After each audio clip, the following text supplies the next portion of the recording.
My daughter Ella spent 3 days preparing a full-course dinner for my mother's birthday, 23 guests, a seasonal menu she built from scratch, a cake she practiced twice just to perfect the rosettes. That morning, she was up before dawn, curling her hair and triple-checking the vegan options. By late afternoon, the house smelled like thyme and roasted garlic, and the dining room looked like something out of a magazine. 10 minutes before guests were supposed to arrive, I got the text. Change of plans. We're doing dinner at the Laurel, adults only. No punctuation. No apology. Ella didn't scream. She didn't cry, not then. She just stood by her cake, hands still dusted with sugar, and blinked too many times. That's when I realized they weren't going to break her the way they broke me. Not if I could help it. Not this time. I stood in the doorway of the dining room, staring at the 23 chairs Ella and I had spent hours arranging. The place cards were hand-lettered in gold ink, set beside cloth napkins she had ironed herself. There were fresh daffodils on the table, her choice, because they look like happy trumpets, she'd said. And now, there was silence. No clinking glasses. No footsteps on the porch. Just the faint hum of the oven and the hollow throb in my chest. Ella was in the kitchen, reheating the pear tarts for the 3rd time, still hopeful. She didn't know yet. She was humming some jazz tune under her breath, the way she always did when she was in her zone. Her apron had a small smudge of chocolate ganache on the front, and her cheeks were pink with adrenaline and oven heat. I walked back into the kitchen, phone still in my hand. I didn't know how to tell her. I just knew I couldn't lie. "Mom, do you think Grandma will like the lemon glaze?" she asked, holding up a tray of candied citrus like it was gold leaf. "I tweaked it this morning, it's more floral." I nodded, trying to smile. "It's perfect, sweetheart." My thumb hovered over the group chat again. My father's message sat at the top, blunt and smug. "We're doing dinner at the Laurel, adults only." It wasn't even phrased like a cancellation, more like an announcement. Like we'd never planned to host the party here in the first place. I scrolled down and saw the timestamp, 5:42 p.m. The guests were due at 6. I stepped into the hallway, hit dial on my dad's number. It rang twice. "Hey," he said, chipper. "You get the message?" "You're not coming?" I asked, holding my breath. No, we changed plans. It was just easier this way. We're already at the restaurant." "You're there now?" "Yep, just sat down. Menu looks great." "Why?" "Because Ella's been cooking for 3 days," I said, my voice low but sharp. "You said we'd host it here. She made food for 23 people." He paused. "Well, tell her not to take it personally. She can freeze the leftovers, right? Got a waiters here." The line went dead. I stood there, stunned. When I turned around, Ella was standing in the doorway. She'd heard everything. Her face gave nothing away at first. No tears, no panic. Just a small crease between her eyebrows as she looked from my phone to my face. "Wait," she said slowly. "They're not coming?" I didn't answer right away. I didn't need to. She stepped forward, took the phone from my hand like it was evidence in a courtroom, and opened the thread. There it was, the message, the photo. My sister's kids smiling over a long restaurant table, my mother raising a glass of wine, my father laughing mid-bite. Ella stared for a second too long.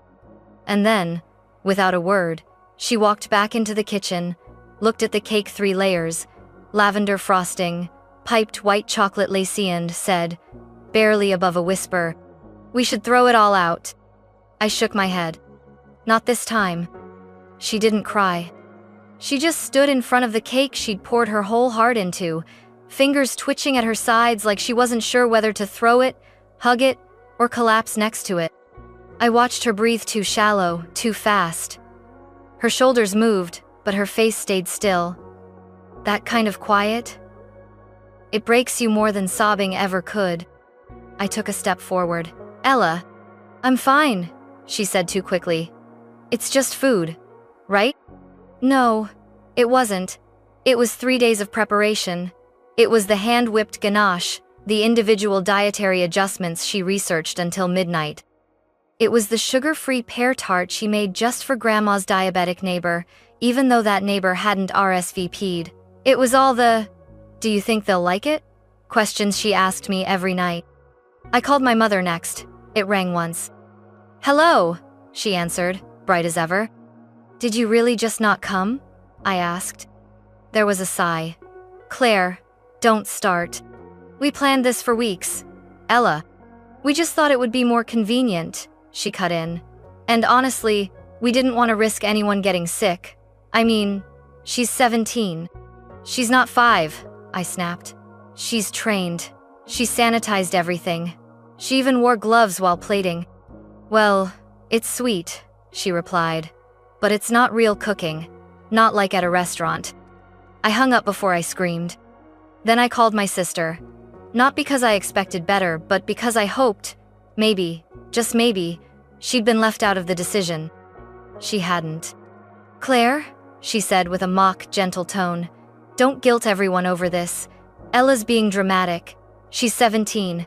She needs to learn not everything's about her. She made food, sure. But we didn't want to be her test subjects." Test subjects. The words landed like glass in my mouth. I hung up on her too. In the kitchen, Ella was still trying to hold it together. She was adjusting the lighting on the dimmer switch like any of it still mattered. "Do you think it's too warm in here?" she asked, her voice too light. I didn't want it to feel like fake fancy, but also not like cafeteria. She turned to me. I guess my face gave me away. Her eyes followed my hand. She took my phone before I could stop her. She read the thread. Saw the picture. My sister's kids, both teenagers, not exactly toddlers, already halfway through their steaks. My mother's hair blown out for the occasion. My dad smiling with a full glass of Cabernet. Her expression didn't crack at first. Then her shoulders did. And finally her face. Not with a scream. Not with a breakdown. Her whole expression just folded in on itself, like someone had quietly deflated her from the inside. She set the phone down gently, like it might shatter if it hit too hard. Then she looked at the cake she made from scratch, the one with candied violets she sugared by hand, the one she practiced on 4 different dummies before getting the piping just right. "I thought," she started, then stopped.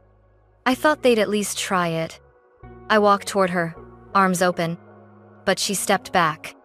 And in that moment, watching my daughter shrink in her own kitchen, in her own dream, I felt something rise in me I hadn't felt in years. Resolve. They weren't just rejecting her food. They were rejecting her. And they weren't going to get away with it. Not again. The kitchen smelled like lemon zest, brown butter, and something floral, maybe the lavender syrup Ella had steeped overnight. It should have smelled like celebration. Instead, it felt like a memorial for something unspoken. She'd gone quiet, wiping the counter for the 3rd time, even though it was spotless. I wanted to say something comforting. I wanted to fix it, but I couldn't lean on to her, not anymore. So I just stood there and watched her fold the same dish towel over and over, her hands moving with practiced purpose, her mind clearly elsewhere. And in that stillness, I was 12 again. My sister Allison twirling in the living room in her recital dress, gold sequins and white ballet flats. My mother clapped like she was watching Swan Lake at Lincoln Center. I sat on the couch beside a disassembled transistor radio, grease on my fingers. When I tried to show my parents how I'd rebuilt it to work better than before, my dad said, "That's nice, Claire, but don't get your hands dirty before dinner." Allison got trophies. I got warnings. When she asked for dance classes, they paid in advance for the whole year. When I asked for a leatherworking course, they said, "We don't have the money." I built a business out of it years later, a modest home goods store in downtown Asheville. My husband carves wood. I do the design and finishing. It's honest work, meaningful. We make enough to live comfortably. My parents still call it your little craft thing. Allison, meanwhile, has 2 degrees and no job. She floats from city to city like a feather with no wind. When her apartment flooded last spring, guess who covered the repairs? Me. They never thanked me. Just said, We knew you'd come through. My family treats my stability like a communal emergency fund. They treat my daughter like a sideshow. But Ella, she's different. She's what I might have been if someone had told me my hands weren't just good for holding napkins. She reads restaurant reviews like scripture, studies plating techniques with the intensity of a surgeon. She once cried because her hollandaise sauce lacked emotional structure. I still don't know what that means, but I love her for it. She doesn't just want to cook, she needs to. It's how she breathes. Her dream is to get into the culinary program at Charleston Culinary Academy. She reads their website once a week like it's a love letter. And like me, she's surrounded by people who try to shrink that dream until it fits inside a polite conversation. She'll grow out of it. It's a cute hobby. She's too sensitive to work in kitchens. But she doesn't shrink. She learns, she adapts, she burns things and remakes them. She overwhips the cream and starts again. She makes room for improvement without surrendering her joy. So when she said, "I want to cook the whole thing this year, no help," I was nervous but proud. She knew they might not show up. She knew they could be cruel. But she tried anyway. She wanted to show them what she could do. And they didn't even look. Now she stood in a room full of empty chairs, her masterpiece untouched. A silence louder than any insult echoing between each centerpiece. They thought they could erase her. But I'd been erased once before. I wasn't about to let it happen to her. I don't know what flipped the switch inside me. Maybe it was the way Ella whispered, "Let's just throw it all out," like she was trying to erase her own memory before it solidified into pain. Or maybe it was the final blow that arrived 5 minutes later on my phone. Of course, like everything cowardly does. A payment notification. 285.3. The Laurel Restaurant. 5:59 p.m. My business card. The one I used to cover emergency family costs, water heaters, plane tickets, dental copays. The card they weren't supposed to have anymore. They had used my money to pay for the dinner that replaced my daughter's. I stared at the screen, still holding the tart crust Ella had made that morning, and I laughed. Not because it was funny, because if I didn't, I would have shattered something. They hadn't just skipped her. They made me fund the rejection. And they thought we'd swallow it. Quietly, like always. Not this time. I called my husband first. "Can you come home right now?" He didn't ask questions. "Give me 20 minutes. Then, I started calling other people. Friends we hadn't seen in months. Neighbors who still waved when walking their dogs. My old coworker Becca, who once brought her son over for a Halloween cookie night. Sam, my cousin on Dad's side, the too political one who got iced out years ago for calling my parents out at a Thanksgiving. People from our community garden group. A woman I'd only met twice at a bake sale. I didn't explain much. I just told them the truth. My daughter spent 3 days cooking for her grandmother's birthday. They ditched her. There's food for 23 people. If you can come, please do. It wasn't an invitation. It was a summons. And to my shock, they came. By the time Wilmie's husband pulled into the driveway, the first car was already parked. It was Nora, our next-door neighbor, with her daughter, a bottle of red wine, and homemade napkin rings, just in case we needed something pretty. Then came a family of 5 we knew from the co-op. Then Becca, with her son, and a bouquet of tulips she grabbed from a gas station. And then, the journalist. I hadn't invited her. Someone else had. Her name was Devon. She had a small camera bag slung over one shoulder and wore boots covered in clay dust. "I heard what happened," she said at the door. "Mind if I take a few photos? I write for the Asheville Chronicle's weekend food feature." I froze. But Ella peeked from the kitchen. Her eyes were wide. "Go ahead," I said. "You should taste the food." Devon didn't just taste, she took notes, asked about ingredients, photographed every plate. She leaned in and whispered to me as she sampled Ella's rosemary tart. "You know she's better than half the chefs I've reviewed this year, right?" I swallowed hard. "Tell her that." By the time the third wave of guests arrived, We had to push the coffee table into the hallway and drag in the patio furniture. Ella hovered near the kitchen doorway like a ghost, cheeks flushed.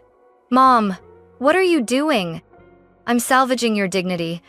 Help me find more chairs." She stared at me like I'd lost my mind. But she didn't say no. We pushed 2 folding tables together. I unfolded her printed menus, and just before she disappeared into the kitchen to rewarm the main course, I looked her straight in the eye and said, "You cooked. They walked. But tonight we rise." She blinked. Once. Then she nodded. And the room began to fill. The dining room looked like something between a holiday dinner and a community revival. Folding chairs lined every corner. A couple sat on the piano bench. Someone offered up a plastic stool from their gardening shed. The tables didn't match, but the food Ella's food tied everything together like thread through a quilt. She was pacing in the kitchen, whispering to herself about sauce temperatures and plating sequences. "Do you think the lavender glaze will hold under the heat lamp?"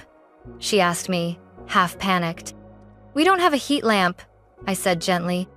"Exactly," she replied, nearly breathless. Will brought her a glass of water and put a hand on her shoulder. "You've got this," he said quietly. "They're here for you." And they were. All 23 seats were full. The room buzzed with anticipation, and the air smelled like rosemary, lemon, and something caramelizing.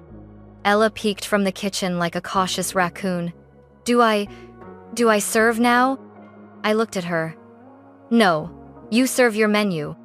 She nodded, swallowed hard, and stepped out with the first course mini butternut squash tarts with a drizzle of sage cream. A hush fell. She made her way around the table, placing each plate with trembling but steady hands. When the guests finally picked up their forks, the murmurs began. "Oh wow, is that nutmeg? This crust is unreal. Wait, did a teenager make this?" Devon, the journalist, was snapping photos silently, her eyes wide. By the time the main course was served, stuffed mushroom caps with lemon couscous and herbed chicken roulade, the room was alive. People clapped between bites. One man closed his eyes after tasting the glaze. Then came the moment I wasn't ready for. A man I barely knew, someone's cousin, I think, stood up, glass raised. "I don't usually do toasts," he said, "but I need to say something." Everyone quieted. "To Ella," he said. "To the young woman who didn't just cook, she created, who made a feast not for recognition, but for love. And who, when left behind, fed a room full of strangers with more grace and heart than most people twice her age." He raised his glass. "To the chef of the night and, if we're lucky, of the future." There was a beat of silence. Then the entire room rose. Chairs scraped the floor. Napkins hit laps. Every single person stood and clapped. Ella stood frozen, her serving spoon still in her hand. She looked at me. I nodded. Tears welled up in her eyes, but this time, they didn't fall from heartbreak. They shimmered from something else. Pride. Someone brought out a store-bought cake, a last-minute backup, clearly, but the crowd insisted Ella cut her own. The cake was a masterpiece. 3 tiers, piped with white chocolate rosettes, the top layer dusted in edible lavender. She sliced it carefully, and as she handed out the pieces, people asked for seconds. A little girl from next door tugged her sleeve. "Can you cater my birthday?" Ella laughed, a real, unguarded sound. For the first time that night, she looked like herself again. Not broken. Not small. But radiant. When the last guest left, she collapsed onto the couch, apron stained, hair loose, eyes shining. She didn't say much, just leaned her head on my shoulder and whispered, "I think I finally cooked for the right people." And I whispered back, "You always did. They just weren't ready to taste it." It was just past 2 a.m. The house had finally quieted. Half the cake was in the fridge, and the last wine glasses were soaking in the sink. I was humming some low, tuneless melody, letting myself feel a tiny sliver of peace. Ella had fallen asleep on the couch, apron still tied around her waist, hands curled like she was still holding a piping bag. Then came the knock. No, not a knock. A bang. 3 sharp, angry fists against the front door. I froze. That kind of silence, the one just before confrontation, it has a weight. Like the air pauses to brace itself. I wiped my hands on a towel and peeked through the window. There they were. My parents. Standing on the porch in matching windbreakers, stiff and fuming like background actors in a courtroom drama. And slightly behind them, arms folded in her signature practiced pose, was my sister Allison. I opened the door, but I didn't smile. And I didn't invite them in. "You need to fix this," my father barked, skipping hello altogether. My mother stepped forward. "Do you have any idea what you've done to our reputation?" Allison didn't speak yet. She was saving her voice for maximum theatrical impact. I blinked slowly. "What I've done?" They didn't wait. They shoved past me into my hallway, into my home as if they still had some authority here. "You told the media we abandoned her," my mom snapped. "How dare you let that article get published?" "I didn't tell them anything," I said, crossing my arms. "A journalist came. She tasted Ella's food. She asked what happened, and she wrote the truth." My dad jabbed a finger toward me. "You think this is funny? Everyone at church read it. Our neighbors saw it. My golf group won't even respond to my messages." I raised one eyebrow. Devastating. That's when Allison stepped forward, voice trembling with polished calm. "You need to issue a correction," she said. "Tell them it was exaggerated, that it was taken out of context." "Taken out of context?" I repeated. "Did someone hack your thumbs and send that group text from the Laurel? Did I imagine the 1,285 charge on my card? Did Ella hallucinate the photos of you all laughing over filet mignon while she stood here with a handmade 3-layer cake?" My mother's voice cracked. She made us look like monsters. I didn't raise my voice. I didn't need to. "No," I said quietly. "You did that yourselves. She just cooked." The shouting rose. They weren't talking to me anymore, they were talking at me, through me. "She humiliated the family. She's ungrateful. She weaponized the internet." And then, like venom, came the line that truly snapped something in me. My mother turned toward the hallway where Ella had quietly appeared, bleary-eyed and silent. "You should be ashamed of yourself," she said to my daughter. One moment, I was in the doorway. The next, I was standing between them, my shoulders squared, voice like stone. "Back, away, from my child." That's when Will walked in. He'd been out on a supply run, grabbing folding chairs we'd borrowed earlier. He didn't even ask what was going on. He just saw their faces, saw Ella's eyes. And he stepped in like a wall. "You need to leave," he said calmly. My dad scoffed. "This is a family matter." "No," Will replied. "This is our home. You came here to scream at a 17-year-old girl who made you dinner. You don't get to hurt her twice. Not today, not ever." He didn't shout. He didn't flinch. And that made it even louder. They stood for a moment fuming, unraveling. Then Allison muttered something about legal action and stormed out. My parents followed. Slam. Silence. Behind me, Ella was still standing, frozen, but I could feel her breathing. Slower now, deeper. Then she whispered, "Mom, look." I turned.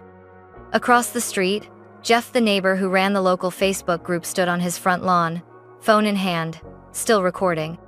By sunrise, the video had already gone viral in the local Facebook group. Title: "The grandparents from that viral Teen Chef story just showed up at her house and screamed at her."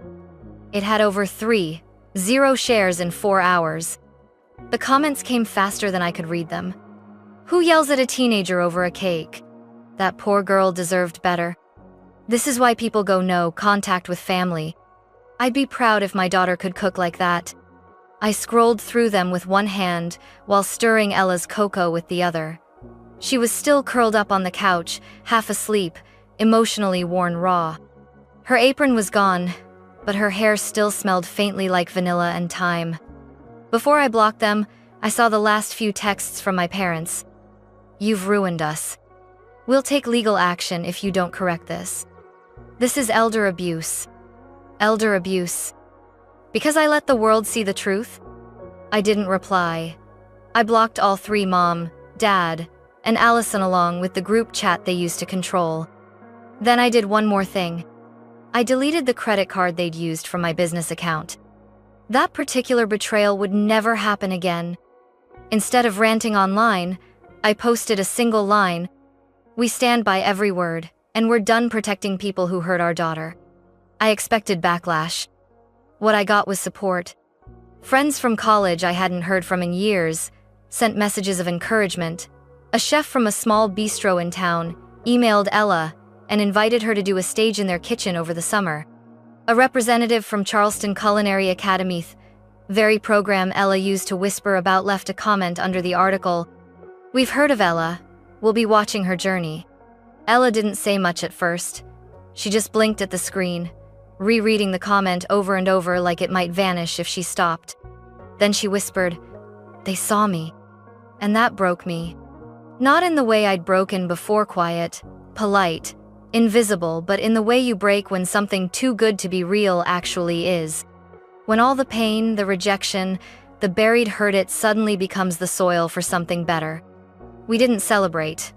Not yet. But we finally exhaled. Fast forward 1 year. Ella got in. Not just to any program, but to the one she thought was impossible. Charleston Culinary Academy, full ride. First-year student, but already taking private orders, dinners, wedding tastings, seasonal boxes. Her food blog is thriving. Recipes, photos, videos. She has real followers now, people who see her. People who taste what she feels. She never reached out to my parents again. Neither did I. Word spread that they moved 2 towns over for a quieter life, they told someone. Truth was, too many people had stopped inviting them to things. Too many sudden schedule changes from old friends. Too many new people who'd already read the article. They thought silence was power. They thought guilt was currency. But Ella took the quiet they gave her and filled it with flavor, with motion, with vision, with self-worth. They never said sorry. I never got that 285 back. But we got something else. Clarity. And peace. We didn't throw a birthday party the next year. There were no invitations, no RSVP lists, no 3-tier cake piped with candied violets. Ella didn't ask if anyone would show up. She didn't plan the seating chart or print menus in cream cardstock. Instead, we spent the evening in our backyard, just the 3 of us, around a small fire pit. She grilled lamb skewers with rosemary and garlic, roasted lemon potatoes, and made a tart with figs she'd picked that morning from a neighbor's tree. There was no spotlight, no applause, just quiet chewing, soft laughter, and a kind of ease I hadn't felt in years. At one point, she looked up from her plate, smirked, and said, "No guest count to worry about." I laughed. "No linen napkins either." Will raised his glass. "No drama." We clinked our cups of sparkling cider, and Ella said it softly, almost to herself. "This might be the best birthday dinner I've ever cooked." And she meant it. It wasn't grand, but it was hers, undistorted, unfiltered, unclaimed by anyone who hadn't earned a seat at her table. I didn't need to ask if she thought about them parents, my sister. I knew she did. I did too. But there was no grief left. No bitterness. Just the hollow space where obligation used to be. They had taken their silence and filled it with judgment. She had taken their rejection and built a future out of it. Sometimes, I still get messages from people who read the article or saw the video. Some say, "You were so brave to stand up for her." Others say, "I wish someone had done that for me." But here's the truth. I don't always write back. I wasn't brave. I was done. Done funding people who thought love meant leverage. Done shrinking myself to make them more comfortable. Done teaching my daughter that silence is the price of peace. Because it's not. Peace doesn't come from swallowing pain. It comes from choosing who sits at your table. And I chose her. Ella, my daughter, my second chance, my karmic echo, my joy. She didn't just survive the moment they erased her. She rewrote herself in frosting, fire, and flower. And I got to watch her do it. 1 year later, she still hasn't unblocked them. Neither have I. They never called again, never asked for reconciliation. They wanted to move on, but not to make amends, just to rewrite their part of the story. But it's not their story anymore. It's hers. And now, every time she stands behind a counter or sends out a dish with her name printed on the card, she claims it again. Quietly, completely. So, no, we didn't celebrate a birthday that year. But we did mark something far more sacred. The moment my daughter cooked for people who saw her. The day she stopped asking to be included and built her own table instead. And if you're wondering, would I do it all again? Yes. Every dish, every chair, every single scar. Because I didn't just stand up for her. I stood beside her. And I'll keep doing it. As long as I live.